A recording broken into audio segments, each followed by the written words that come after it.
রজমকৃত শয়তানের কবল থেকে আল্লাহ তাআলার কাছে আশ্রয় চাচ্ছি। সকল দর্শক এবং শ্রোতাদেরকে জানাই সালামুন আলাইকুম। সত্যি কি কাফের হত্যা করা ফরজ ইবাদত?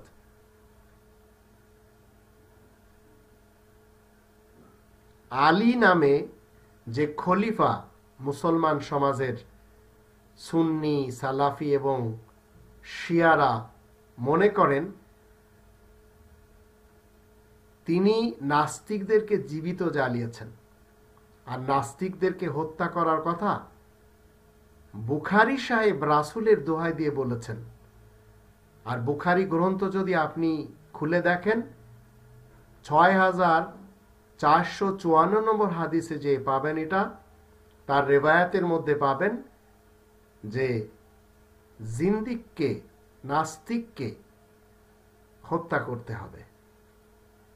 কিন্তু এই কোরআন এমন ধরনের কথা কখনো বলে না। প্রথমে কোরআন আমাদেরকে শিক্ষা দেয় ২ নম্বর সূরা আল বাকারার ২৫৬ নম্বর আয়াত, লা ইকরাহা ফিদ্দীন। আল্লাহ তাআলার দেয়া যে জীবন ব্যবস্থা, এই কোরআনের বিধিবিধান মান্য করার জন্য আপনি কাউকে জোর করতে পারবেন না। আর ৫ নম্বর সূরা আল মাইদার ৩২ নম্বর আয়াতে আল্লাহ বলেন, মান কাতালা নাফসান বিগাইরি নাফসিন আও ফাসাদিন ফিল আরদি ফাকান্নামা কাতালান নাসা জামিয়া। যে ব্যক্তি অহেতুক কোনো ব্যক্তিকে হত্যা করবে, আল্লাহ বলেন আল্লাহ তাআলার দৃষ্টিতে সে গোটা মানব সমাজকে হত্যা করলো।